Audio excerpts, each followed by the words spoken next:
Hello, everybody, and welcome back to another episode of Overwatch Weekly. And what a week it has been.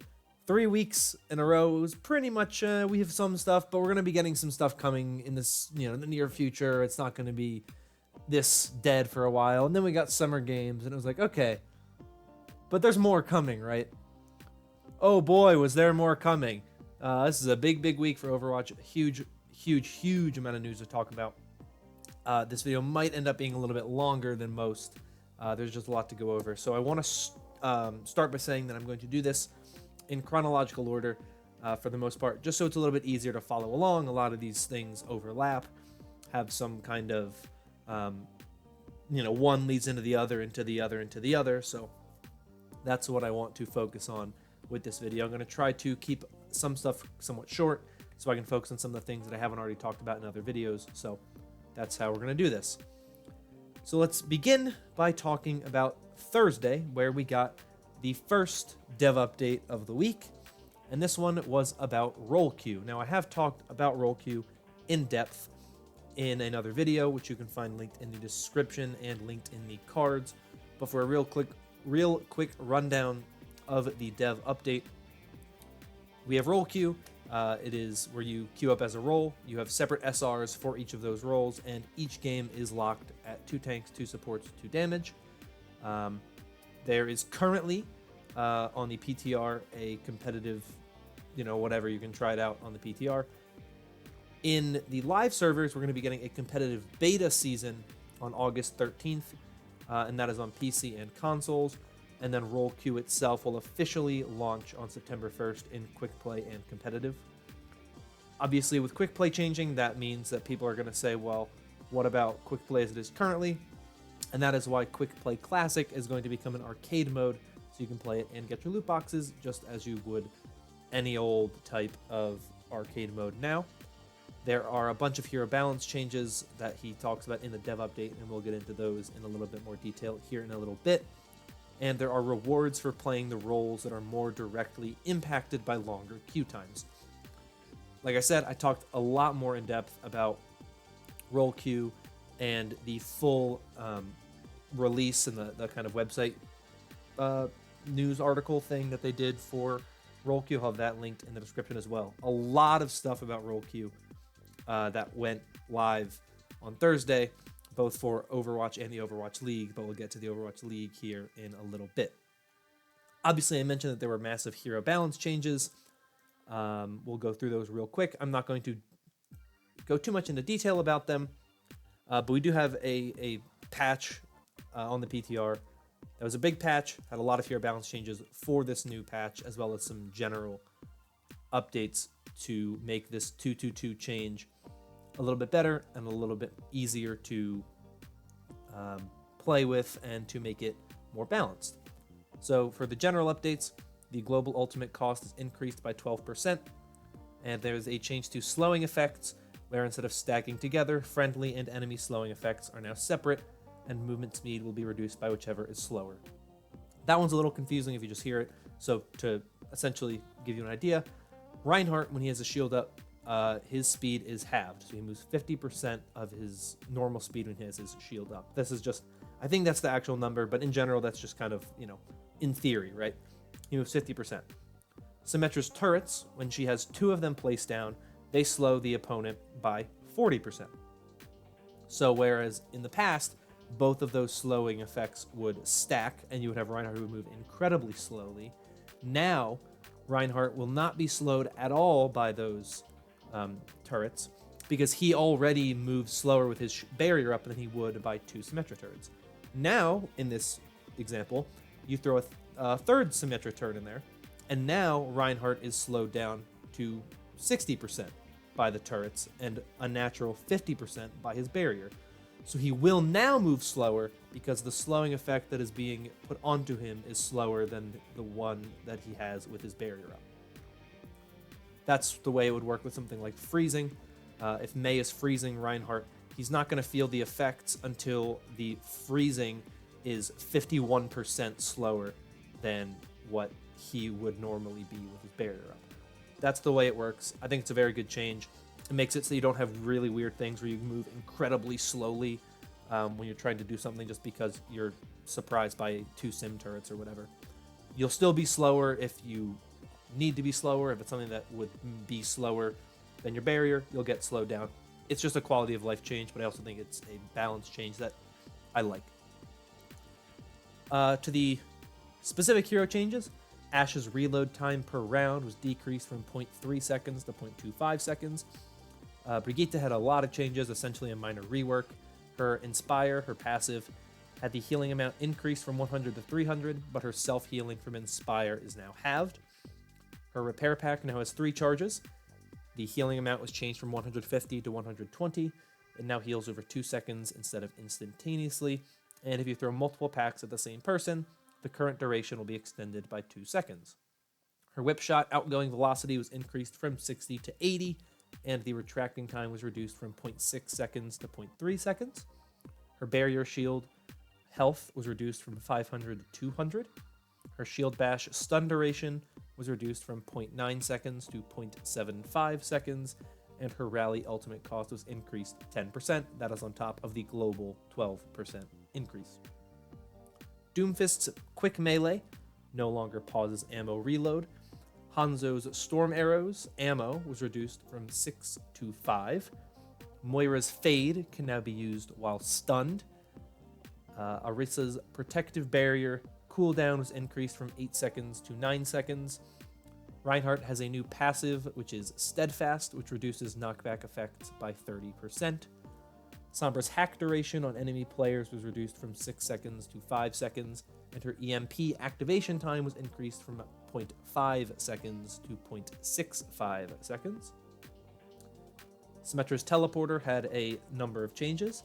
It now lasts an infinite duration until destroyed. Players can destroy their teleporter with the ability to input. Cooldown now starts when teleporter is destroyed. The cooldown is increased from 12 seconds to 15 seconds. The maximum range is increased from 25 meters to 30 meters. The teleporter breaks if the entrance is more than 40 meters from the exit. So if you were to, say, place it on a moving platform on Volskaya Industries, once it gets 40 meters away, it'll break. And the teleporter reuse time was increased from 1 second to 1.5 seconds. Don't know why I was so confused by that. Trisha's Pulse Bomb damage was increased from 300 to 350. Wrecking Ball's Minefield had increased projectile speed from 10 to 13, causing the mines to spread out more. This makes it easier to create a wider minefield, especially from high in the air, and it reduced the activation time from 0.25 seconds to 0.1 second. So those are all of your PTR patch notes. As I said, I went a little bit more detail in all of this in a separate video, so that'll be linked in the description and in the cards as well. That, however, was not the only big change that we had. Now, Jeff Kaplan did talk a lot more about this stuff on Seagull's live stream. That was one of the big things that he did with the rollout of the roll Q and roll lock. Now, a lot of these things, like I said, are kind of things that overlap with some other things that were said in the dev update, but I have a list of things here that I wanted to cover that he had said, just to give you a general idea of what is going on with the game. So one of the things that was brought up, of course, was 222, and Jeff mentioned that looking for group was actually one of the first steps into development of 222. They wanted to implement that to see how it would help out the game, see if it worked, and then from there, when they saw that it did some good but not all that they wanted, they moved towards 222, which they said has been development for over a year. They have been tracking individual role MMRs, which is your matchmaking rating, for months, but there will be no complete MMR reset. A group in place to, quote, very actively and aggressively go after people who throw matches at Blizzard. So there's a group in place at Blizzard to go after people who throw matches and do a lot of things against them, but he doesn't want to get too much into it because then people would know how to get around it. Jeff Kaplan talked about discussing Roadhog with Jeff Goodman, who is the lead hero designer, and how they can make him into more of a tank. But for right now, they're going to see what happens with the changes that are currently there, and then if they feel that they need to make changes, they will. He jokingly said that he would delete Sombra from the game just for Seagull. He was asked who is Sigma, and he responded with, "Who is Sigma? That's a good question." We'll get into that in a little bit. He then said this patch is going to be pretty awesome, and he said that there's going to be a lot coming this summer and the rest of the week. And was there more? But we haven't gotten there yet. He gave his opinions on hero bans, which he is opposed to, and he feels that it is poor game design, would make Overwatch worse, and it is something that is kind of perpetuated by fans. And he just thinks in general Overwatch doesn't have enough heroes, and it wouldn't really work because from a spectator's point of view, and in general, just if you want to go in and play a hero and then randomly you can't play a hero, that's kind of stupid. And if you go into, say, an Overwatch League stream wanting to see Carpe on Widowmaker, and then you can't see Carpe on Widowmaker because he's banned, or she's banned, then you kind of ruin the spectator aspect of it. So he thinks that in general you shouldn't limit aspects of the game. For what reason? To make it, more competitively interesting and being like, you just can't play this hero, sorry, that's the rules. When talking about mystery heroes, Jeff Kaplan said that heroes will now change between each round of control, which is amazing. That was something I hated about Mystery Heroes, so that heroes needed to change between rounds, and they will. He also said that endorsements will be added to more modes in the arcade, one of which being Mystery Heroes. He confirmed that there is no more SR decay in ranked, at least for the time being, but that is something that will probably change, or might change. He said that the majority of MMR ranges are from -3 to 3, so it's not like your SR where you have a some kind of number between 0 and 5,000. It's between like -3 and 3 for the most part. He said that they tried out a ping system like the one that is in Apex Legends, but it was confusing and not very useful due to the sizes of the maps and the number of players per team, but they aren't opposed to revisiting the system in the future. He said that sometime in the future there will be a system in place where map pools are limited for competitive seasons, but that will likely be when there are a couple more maps in the game. And then he ended off essentially by confirming that Zenyatta lore is coming, quote, Blizzard soon, which means, not too far down the road, but not like very soon. So those were some of the key points that he made on Siegel's live stream, but I have linked in the description to the video and the interview itself. It's about an hour and a half long, so it's a long interview. Jeff just kind of gets into detail about a lot of different things. I always love hearing from Jeff. I think Jeff gives a lot of great insight into the game, and it's always nice to hear from the guy himself. But that is not where it ends, folks, because we have more, as we got another very, very big announcement on Tuesday. So this was all last week. This was all Thursday. Then we get to the weekend and we start getting some teases for our new hero. And of course, eventually, we do find out on Monday that the new hero is in fact Sigma, the name that was mentioned in the live stream chat. Now, Sigma was leaked accidentally by the Overwatch World Cup Mexico team. I was originally planning on making an entire video detailing that if we didn't get our new hero yet. I might go back and take a look at it anyway. It's just an interesting, fun little topic to talk about how the recent events with Overwatch have been really horribly kept secrets, from 222 in the Overwatch League and in the game to Sigma. Just everything has just gone so poorly for Blizzard and the Overwatch game in terms of leaks recently. Everything pretty much has been leaked. But we do have a new hero. That's what people want to hear me talk about. Sigma, he is a tank who can manipulate gravity. He's a very cool hero. I have an entire video on him and his abilities. I will also link to the dev update where Jeff Kaplan detailed Sigma, the second dev update from the week. You can check out his origin story video, which I highly recommend. It is one of the best, if not the best, origin story videos Overwatch has ever done. It's a very nice video. It's very entertaining. The voice acting is very good. It really makes this character very interesting, and I'm excited to learn more about Sigma. Obviously, I don't want to dive too much into Sigma in this video, seeing as I've already talked about him, and you've probably seen hundreds of videos already talking about him. I figured I'd focus a lot more heavily on some of these other things that I didn't talk about, such as the Siegel stream, but just my brief thoughts on Sigma. I think he's a really cool hero. I think he's really fun. He's one that I'm excited to learn more about. I'm really excited to see how he gets utilized by the pros and what kind of players play him? Is he going to be more of the main tank, or is he going to be a barrier tank that gets paired with some of your other barrier tanks? Do you see something like Sigma Zarya? Do you see something like Sigma Ryan or Sigma Winston? Obviously, something we've seen now is that Sigma's barrier that he can control moves at the same speed as Reinhardt's charge. So you can kind of send that out in front of Reinhardt, and Reinhardt doesn't take any incoming damage as he charges in. And that alone is something very useful and interesting. So there's a lot of really cool stuff, I think, with Sigma. I think the fact that he was delayed by the team ultimately was a good decision, because just looking at the way the hero is really cool.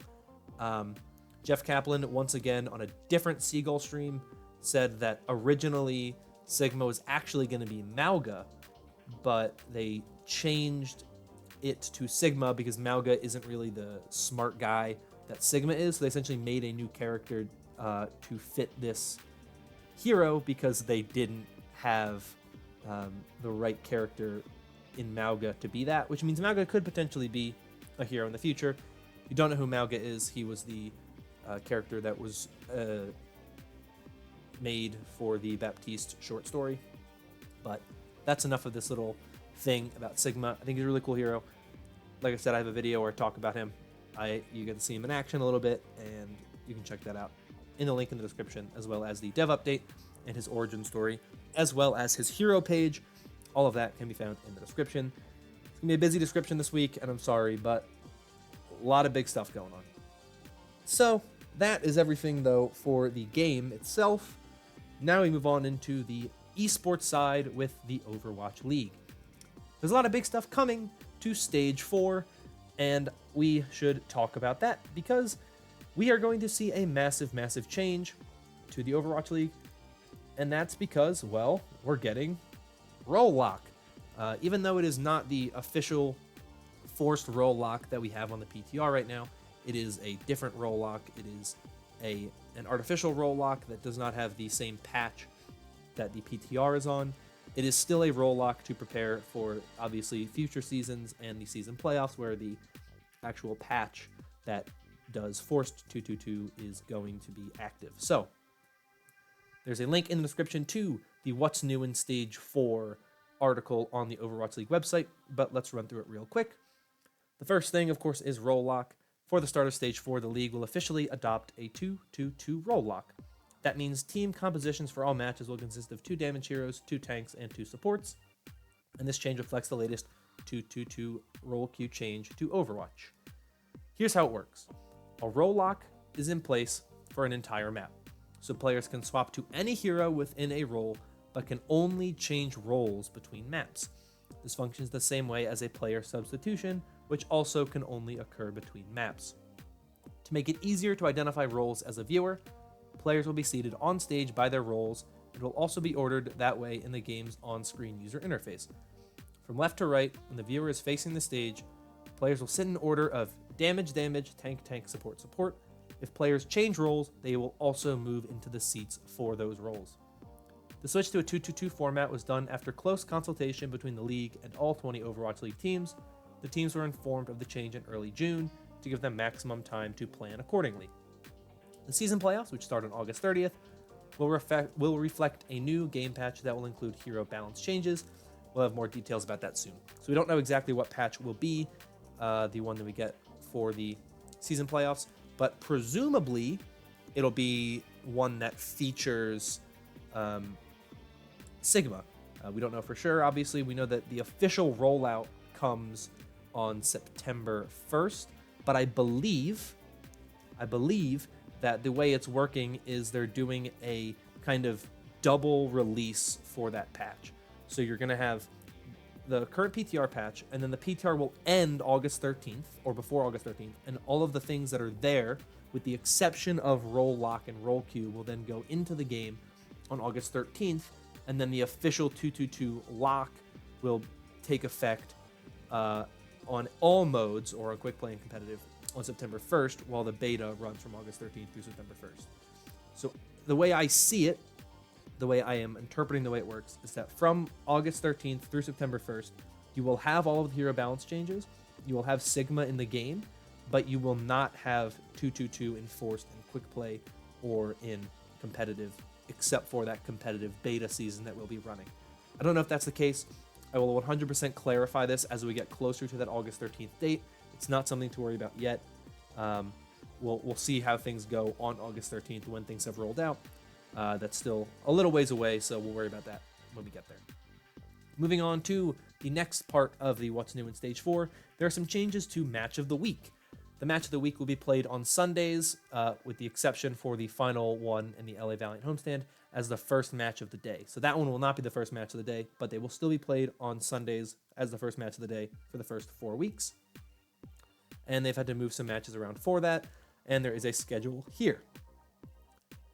The Week 1 match of the week is the Shanghai Dragons versus Seoul Dynasty, which is Sunday, July 28th at noon Pacific. All of the games will be at noon Pacific unless stated otherwise. Week 2, it's the Atlanta Reign versus the Houston Outlaws. That's Sunday, August 4th. Week 3 is the Philadelphia Fusion versus the Vancouver Titans. That is Sunday, August 11th. Week 4, it is the London Spitfire versus the Atlanta Reign. That is Sunday, August 18th. And Week 5 is the LA Gladiators versus the LA Valiant. The battle for LA at the LA Valiant homestand. That is Saturday, August 24th at 5:15 Pacific. Next, the 1v1 Duel series is now something that is going to be happening every single week. And they say, following some highly entertaining 1v1 duels in Stage 3, we're officially making this a weekly affair. Each week during the Watchpoint pre-show, we'll feature a 1v1 showdown showcasing the league's top talent. Follow us on Twitter to get the latest details as we reveal the matchups. So we don't know when they will be exactly. We don't know which day of the week they'll be. We don't know if they'll be Thursday, Friday, Saturday, or Sunday. If they'll differ from week to week, if there's only going to be one each week, we don't know fully yet, but it's something we will find out over time. Finally, we have the new map pool for this stage. Excuse me if I don't remember exactly what was in the one for Stage 3.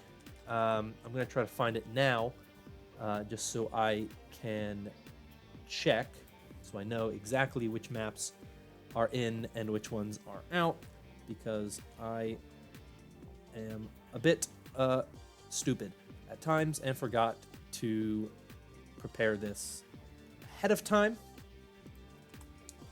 But this stage, we have seen a lot of very, very, very cool stuff. So, for the map pool, for Control, we have Ilios, Busan, and Lijiang Tower. I believe Busan and Lijiang Tower are returning, or are coming back, while Ilios was in the map pool last stage. I don't believe Busan and Lijiang Tower were. For Assault, we have Hanamura, Volskaya Industries, and Temple of Anubis. Volskaya Industries is the only one that was in last stage. Hybrid, we have Hollywood, Blizzard World, and Kings Row. Hollywood is the one returning there. And for Escort, we have Havana, Junkertown, and Route 66, with Havana being the map that is returning from last stage. If I remember correctly. I may be wrong, but those are your maps. You can find the full What's New in Stage 4 piece in the description down below. But let's move on to the final story for the week in this very long video, where we have the new Overwatch League feature, League Picks. Now, this is a new thing that will go on during the Overwatch League matches, and there's a little video on Twitter that explains the whole thing. But essentially what it is as you're watching, you can make picks and earn extra league tokens during the game. So they will show up on the sidebar during the thing, or during the broadcast, and any correct answers go towards challenges, and any completed challenges give you more tokens, which you can then use to get more skins. And of course, you can say some stuff to other people in the chat about how they're doing and whatnot. It's a very small thing. I will link to the tweet in the description, which has the full rules in it. The rules are 8 pages. I'm not going to read everything from those, but for every pick that you get stuff correct. So to give you an idea, if you make a pick, in general, you get 25 league tokens. If you get one pick correct, you get 25 league tokens. You get 5 picks, you get another 25, 10 picks, another 25, 20 picks, another 25, 30, 40, 50, 75, 100, all the way up to 500. And that's where it ends. Now, that's going very far, of course, ahead We haven't gotten to a point we've gotten 500 matches yet, and there's not 500 matches in Stage 4. So this is something that will continue on into the future. I'm looking forward to this because, as you know, I make my picks every week. So I can change them, of course, for the day based on what I see. But you guys get to see my picks every week if you watch. So that's something that you get to watch. I'm going to see how this goes. I'm excited for it. It's something I think is really interesting. I think it's really cool to see. So yeah, I'm excited for that. But that is everything that I have for you. This is a big, gigantic episode with a lot of stuff to cover. So if you're still here and you watch this whole thing, thank you. You're the realest one. Like I said, really big week. A lot of big things happening in Overwatch that I think is going to make this game so much better. I love 222. I love Sigma. I love these changes to the Overwatch League. I'm a big fan of everything they've done. I'm really, really happy with what's going on in the game. And I'm really looking forward to all of this stuff hitting the live servers when it does do just that. But I'm going to get out of here. Thank you so much for watching. Consider liking and subscribing if you enjoyed, and comment down below what you're thinking about Sigma or 222 or any of that. Check out anything in the description for any further clarification on anything. But that's it. Goodbye. Have a good one. And I'll talk to you all later. Bye-bye.